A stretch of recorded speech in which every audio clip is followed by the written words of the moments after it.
It's kind of emotional to talk about.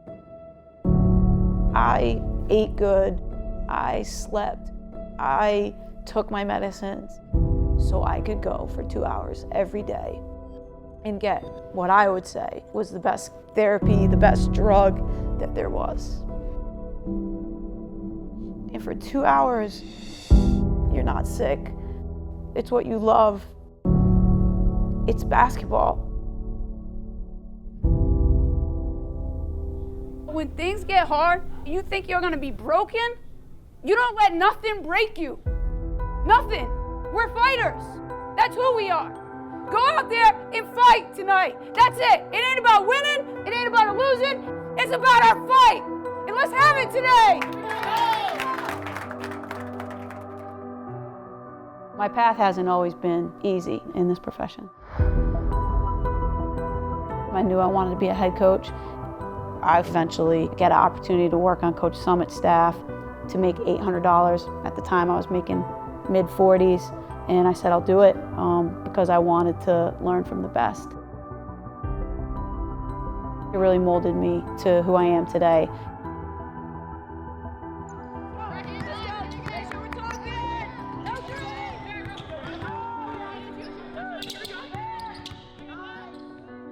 During the off-season, 2016, I start to not really feel well. My assistant coach and I were doing home visits. I kept saying, you know, can we go to this gas station?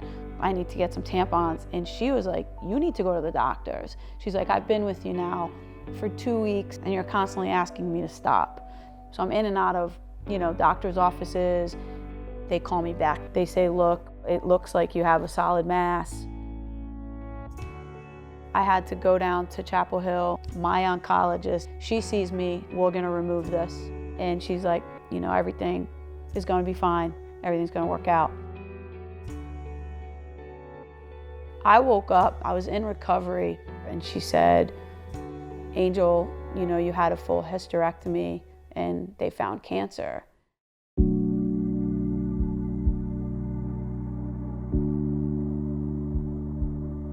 I would have breakdowns. I'd be sitting here like Googling, what are the percentages? Is it gonna spread somewhere else?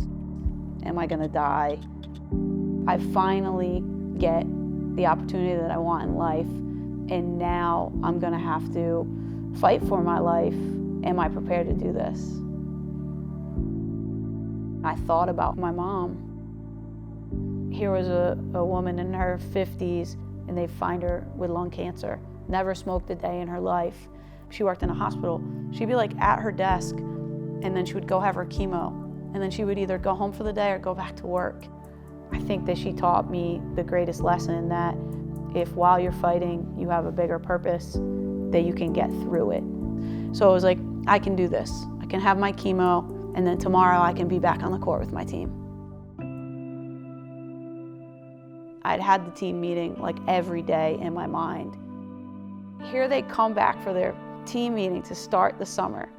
And I immediately hit them with, okay, we're not gonna talk about basketball. Can everybody have a seat? I had to be vulnerable and use it again as like a teaching moment of, you can't always control what's gonna happen to you, but you can control your response.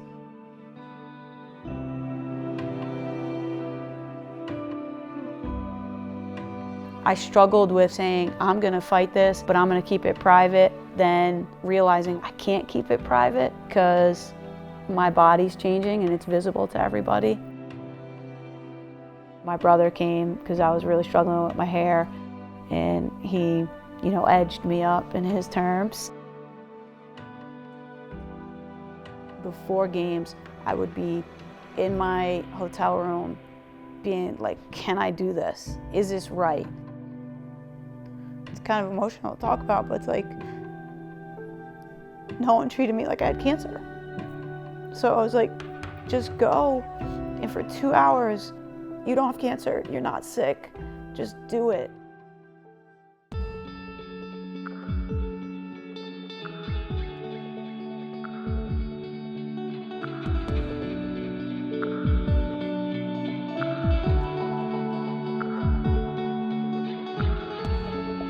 When I was asked to present to Angel, I know one thing, Coach Summit would be very proud to have your name attached to hers because you serve a greater cause for our gain. A lot of people would have thought, she's not going to coach this season. There's no way. Oh, yes, way. There's no quit in Angel Elderkin. It gives me great pleasure to introduce the recipient of the Pat Summit Award, Angel Elderkin. My award isn't about me. I didn't do this alone. I did it with the people that I surrounded myself with. It wasn't the chemo, it wasn't the radiation, it was this game. And the people that are in this game is what saved my life.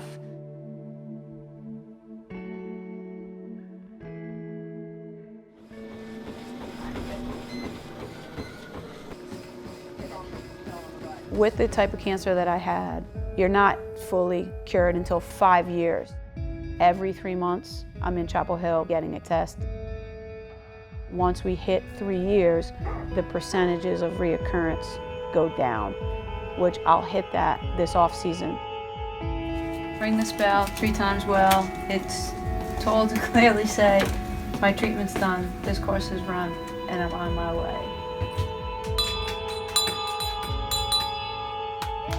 For a long time, there was a fear of not being good enough. And then it transitioned to fear of not living the life that I was supposed to live and having regrets on how I lived it. And that was a blessing for me.